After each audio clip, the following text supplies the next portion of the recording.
जनता ने किसी को नेता मानना और हमने नेता घोषित करना, इसमें फर्क है। अधिक मतदान है वो भारतीय जनता पार्टी के पक्ष में रहता है, ये आज तक का ट्रेंड है। ये कहना आज कि बिल्कुल कांग्रेस जीत गई और उसकी सरकार बन रही, ऐसा नहीं। भारतीय जनता पार्टी बनाएगी। सर्वे भी कोई बिल्कुल एक तरफा उनके पक्ष में नहीं है। मध्य प्रदेश की सभी 200 सीट विधानसभा सीटों पर मतदान हो चुका है और अब सभी को इंतज़ार है 3 दिसंबर का, जिस दिन परिणाम आएंगे। हमारे साथ इसी विषय पर चर्चा करने के लिए मौजूद हैं भाजपा के वरिष्ठ नेता, पूर्व सांसद, पूर्व महापौर, पूर्व संगठन मंत्री। उनसे जानेंगे कि क्या लग रहा है इस बार, क्या भाजपा वापस लौटकर सरकार में आ रही है या सरकार कांग्रेस की बनने वाली है। कृष्णजी मोघे जी, आपका बहुत बहुत स्वागत है मृदुभाषी में। और आप एक वरिष्ठ नेता हैं, पिछले 40-50 साल से संगठन को देख रहे हैं, विभिन्न पदों पर रहे, सांसद रहे, महापौर रहे इंदौर के। इस बार जो चुनाव हुए हैं उसमें बीजेपी ने सबसे पहली चीज़ तो ये कि मुख्यमंत्री का चेहरा घोषित नहीं किया, जबकि कांग्रेस ने कमलनाथ को पहले दिन से प्रोजेक्ट कर रखा था कि मुख्यमंत्री का चेहरा कमलनाथ होंगे। चेहरा नहीं घोषित करने से क्या कुछ फर्क पड़ा इस बार चुनाव में? देखिए, चेहरा घोषित करने वाली बात तो ये बाद में प्रारंभ हुई। भारतीय जनता पार्टी में, क्या कांग्रेस में भी चेहरा घोषित करने का रिवाज नहीं था। और मैं पुरानी एक घटना याद दिलाना चाहूँगा कि जब द्वारका प्रसाद जी मिश्र मध्य प्रदेश में आए और कटंगी से वो चुनाव जीते, उस समय कांग्रेस का लगभग तय था तखतमल जी को मुख्यमंत्री बनाने का। किंतु जो मतदान हुआ उसमें द्वारका प्रसाद मिश्र के पक्ष में विधायक दल था, तो द्वारका प्रसाद जी मुख्यमंत्री बने। दूसरी घटना कांग्रेस की है कि जिस समय माधवराव जी का मुख्यमंत्री बनना लगभग तय था, उस समय अर्जुन सिंह जी ने दिग्विजय सिंह के ऊपर हाथ रखा और विधायकों को उन्होंने अपने दिग्विजय सिंह के साथ करने के लिए बहुत प्रयत्न किए। परिणामतः विधायक दल का बहुमत, ये माधव, हालांकि वोटिंग नहीं हुआ, मगर विधायक दल का बहुमत जो था वो दिग्विजय सिंह के साथ में आया। ऊपर केंद्र की भी इच्छा उस समय माधवराव जी को मुख्यमंत्री बनाने की थी। ये दो कांग्रेस की घटना है। बीच में कुछ मीडिया ने चलाया या चलाया, और मैं तो उसको गलत भी मानता हूँ। विधायक दल जो चाहे उसे चुन सकता है, क्योंकि अगर विधायक दल का नेता चुना जाना है तो ये परंपरा गलत है कि पहले से वो करना। पार्टी ने अपने उसके ऊपर वोट मांगना चाहिए। और भारतीय जनता पार्टी तो कार्यकर्ता आधारित पार्टी है, और इसलिए कोई व्यक्ति के चेहरे के ऊपर बहुत परिवर्तन आज भी आता है, ऐसा मेरा मानना नहीं है। पर हमने ये देखा इस चुनाव के दौरान तो शिवराज सिंह चौहान की जो घोषणाएं थी वो अपनी जगह थी, लेकिन आम लोगों का ऐसा कहना था कि हम नरेंद्र मोदी देश के प्रधानमंत्री को देखकर वोट डाल रहे हैं, तो ये भी तो चेहरा ही हुआ।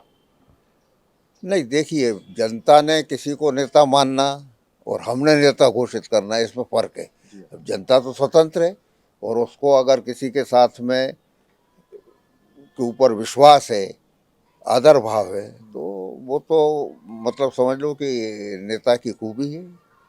आपको क्या लगता है अभी जो सर्वे आ रहे हैं उसमें लगातार कांग्रेस को बढ़त बताई जा रही है और कहा जा रहा है कि कांग्रेस की सरकार बन रही है और अच्छे बहुमत के साथ सरकार बन रही है, क्या ऐसा संभव है?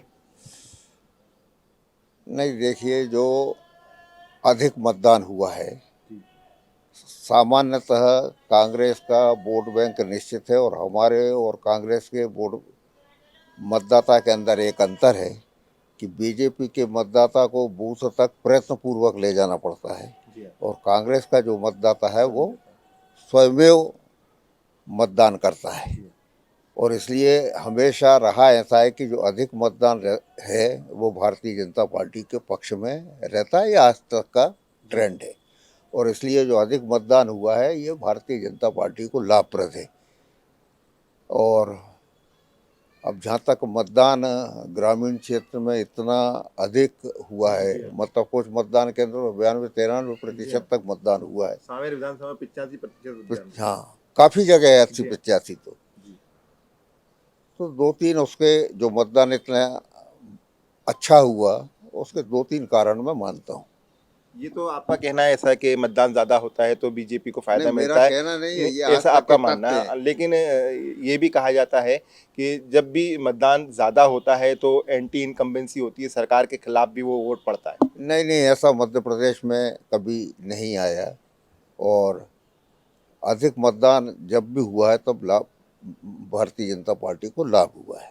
मध्य प्रदेश में कई सारे दिग्गजों को भाजपा ने मौका दिया था, आप भी चाहते थे खरगोन की किसी सीट से चुनाव लड़ना। नरेंद्र सिंह तोमर, इंदौर के विधानसभा एक से कैलाश विजयवर्गीय जैसे कद्दावर नेता को मैदान में उतारना पड़ा, तो क्या ऐसा लग रहा था बीजेपी को कि बड़े नेताओं के आने से मध्य प्रदेश में वापस से सरकार में लौट पाएगी भाजपा? नहीं, देखिए, अगर बहुत स्पष्ट बात करना तो बीच में ऐसा कुछ वातावरण बन गया था, बना दिया था कि भारतीय जनता पार्टी बहुत पीछे है। जी। और ये तो राजनीतिक चतुराई है हम्म। कि उस हवा को रोकना ये जरूरी था। और इसलिए मैं समझता हूँ कि वो जो 8 लोगों को मैदान के अंदर उतारा, आपने भी ध्यान दिया होगा कि उसके कारण एक बार प्रदेश की हवा बदली। बदली। जी। और इसलिए तो मैं समझता हूँ कि हमारे केंद्रीय नेतृत्व की सूझबूझ है कि जिसने उस हवा को भांपा और उसको रोकने के प्रयत्न किए। और मैं समझता हूँ कि उसका कुछ परिणाम भी हुआ। आप उस समय भाजपा के संगठन मंत्री रहे जब छत्तीसगढ़ और मध्य प्रदेश एक हुआ करता था, तो बीजेपी के लिए काफ़ी बड़ी चुनौतियां होती थी, लेकिन मध्य प्रदेश में पिछले 18 साल से भाजपा की सरकार थी और हो सकता है आने वाले समय में भाजपा की सरकार बने। क्या फ़र्क देखते हैं आप उस मध्य प्रदेश में और इस मध्य प्रदेश में? नहीं, देखिए, समय के साथ परिवर्तन आता है। परिवर्तन या प्रकृति का नियम है। और एक बात मैं पहले भी बोला हूँ, और एक बार मैं सीधा बहुत बड़ी बैठक के अंदर अमित शाह से भी मैंने वो बात कही कि डिरेलमेंट बीच बीच में संगठन के अंदर आता है, ये नेचुरल है। और इसलिए मैंने कहा कि हमारी जो दो तीन विशेषताएं थी जिसके आधार के ऊपर हम कांग्रेस जैसी पार्टी, जिसका कोई लिए कोई चुनौती नहीं थी, उससे अगर हम सफल हुए तो उसका श्रेय हमारे कार्यकर्ताओं को कि नीचे के स्तर के ऊपर उसने संघर्ष किया। और वो संघर्ष करने के पीछे जो हमारी लीडरशिप थी, उस लीडरशिप के नीचे तक सीधे संबंध थे कार्यकर्ता से। मतलब ठाकरे जी जैसे व्यक्ति उस लेकिन आज समय, तो नहीं दिखते। आज उसके अंदर जो कमी आई है, ये मैं अमित शाह से भी बोला। मैंने कहा उसके अंदर जो कमी आई है ये हमको आगे चल के तकलीफ दे सकती है, और इसलिए इस दिशा में विचार किया जाना चाहिए। दूसरा, संगठन का ये तरीका है कि नीचे की भावना ये ऊपर तक पहुंचना चाहिए और ऊपर की भावना नीचे तक पहुंचना चाहिए। तो उसके लिए संवाद बहुत ज़रूरी है। और संवादों में भी अब पार्टी बड़ी होने के कारण या सोच के अंदर अंतर आने के कारण वो कम हुआ है। और मैं समझता हूँ कि ये अंतर पिछले वर्षों के अंदर दिखाई देता है। और इस बात को आज हम रख भी रहे हैं, और मैं समझता हूँ कि उसके ऊपर जरूर नेतृत्व विचार करेगा। आपका ऐसा कहना है कि जो संगठन के बड़े पदाधिकारी हैं या जो जनप्रतिनिधि हैं, विधायक हैं, मंत्री हैं, उनका कार्यकर्ताओं से बराबर तालमेल नहीं है, तो हो सकता है इससे नुकसान हो।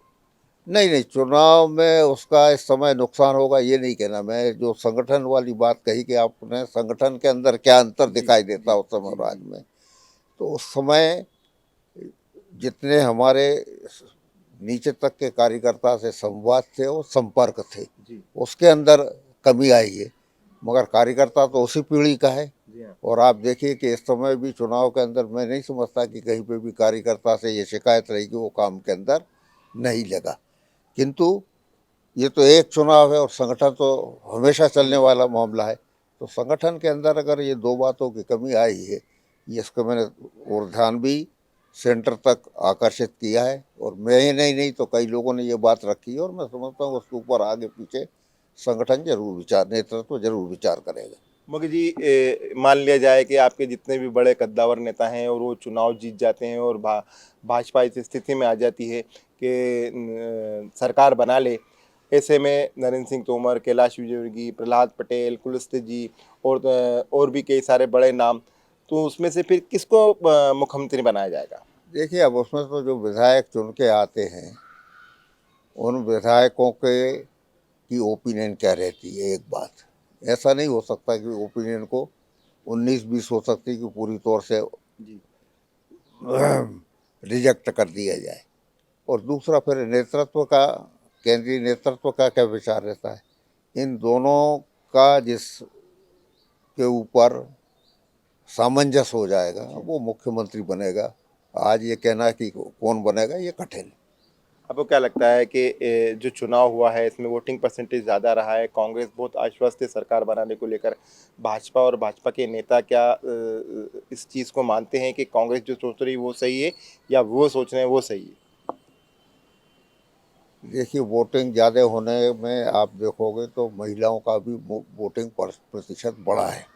और जो महिलाओं का वोटिंग प्रतिशत बढ़ा है वो इस बात को इंगित करता है कि जो लाडली बहना वाली योजना थी उसका प्रभाव निश्चित रूप से इस चुनाव के अंदर है।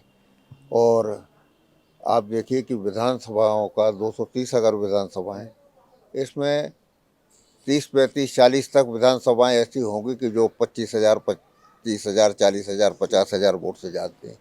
सामान्यतः विधानसभाओं की हार जीत ये 10,000 के अंदर अंदर ही होती है मैक्सिमम की। और अगर ये परसेंटेज मैंने जैसा कहा कि बढ़ा है वोटिंग परसेंटेज, और इसमें जो लाडली बहना का वोट का प्रतिशत बढ़ा है, और अगर ये 1% भी वोट लाडली बहना का बढ़ा है तो ये बीजेपी की जीत के संकेत है। मेरा अंतिम सवाल आपसे, आपको क्या लगता है जो आंकड़े आ रहे हैं उसके मुताबिक और सट्टा बाजार भी जो कह रहा है उसके मुताबिक तो भाजपा नीचे चल रही है, फिर भी इस तमाम तरह की योजनाओं को का फ़ायदा उठा भी ले भाजपा और समर्थन भी मिल जाए उसको, तो कितनी सीटों पर भाजपा जीत सकती है? नहीं, देखिए, जो एग्जैक्ट वो अपने एग्जैक्ट पोल आ रहे हैं और जो सर्वे आ रहे हैं, जी हाँ। और जो सट्टे मार्केट की भी आप बात कर रहे हैं, इसमें कई जगह उन्होंने कांग्रेस को अपर हैंड बताया है। जी हाँ। मगर ये सब मान रहे हैं कि टक्कर है। टक्कर है। जी हाँ। अब वो कोई 105 सीट बताता है, कोई 107 सीट बताता है, कोई 100 सीट बताता है, उनकी भी कोई 150 सीट कोई नहीं बता रहा है। जी हाँ। और इसलिए ये कहना आज कि बिल्कुल कांग्रेस जीत गई और उसकी सरकार बन रही, ऐसा नहीं। मैंने जैसा बताया कि ये लाडली बहना का असर है। और जो मतदान अधिक हुआ है उसके तो मैं 3 कारण मानता हूँ। पहली बात ये कि चुनाव आयोग ने भी बहुत लोग मतदान करें इसका वातावरण बनाया है। बिल्कुल सही। मैं नहीं समझता कि ऐसा मतदान केंद्रों का दृश्य कभी पहले रहा होगा। तो उसने लोगों को प्रेरित तो किया है एक मतदान। दूसरी बात ये कि जो लाडली बहना वाला इशू है वो भी उसके अंदर कारण है। और तीसरा, आपको ध्यान होगा कि जो मतदाता सूचियां रहती थी, हमेशा मैंने इलेक्शन के अंदर देखा है, उस समय 1,000, 1,100 का मतदान रहता था कि उसमें 100, 150, 125 नाम ऐसे रहते थे कि जो है ही नहीं। अपडेट सूची है ये। जो सूची अपडेट की है जी हाँ। उसने भी इस चीज़ का अंतर लाया। अगर 100 नाम थे ही नहीं, ट्रांसफ़र हो गए, वहाँ से शिफ्ट हो गए, तो कट गए उसमें से, उसने भी परसेंटेज बढ़ाया। ये 3 कारण हैं परसेंटेज बढ़ाने के। उसको बिल्कुल एकदम ये सोच रहे हैं कि हैवी अगर मतदान हुआ है तो वो उनके पक्ष में हुआ है। हैवी अगर मतदान हुआ है तो उसका परिणाम ये तीनों बात चीज़ों को जाता है। और इसमें लाडली बहना भी एक इशू है। और इसलिए मैं समझता हूँ कि सरकार भारतीय जनता पार्टी बनाएगी। सर्वे भी कोई बिल्कुल एक तरफा उनके पक्ष में नहीं है। तो ठीक है, अब सर्वे सर्वे ही अनुमान रहते रहते हैं लोगों को। बहुत बहुत धन्यवाद। हमसे बात कर रहे थे कृष्णा मोगे, जो पूर्व संगठन मंत्री भी हैं, इंदौर के पूर्व महापौर भी हैं और खरगोन के पूर्व सांसद भी हैं। उनका आकलन ये है कि भाजपा ने जो काम किया और ख़ासतौर पर इस चुनाव में लाडली बहन योजना का कहीं ना कहीं असर दिखेगा। और हो सकता है कि भाजपा की सरकार बने। मुख्यमंत्री कौन बनेगा ये तो विधायक ही तय करते हैं। और उसके बाद केंद्रीय नेतृत्व तय करता है कि मध्य के प्रदेश में मुख्यमंत्री किसे बनाया जा सकता है। कैमरा पर्सन विशाल के साथ अरशद खान, मृदुभाषी, इंदौर।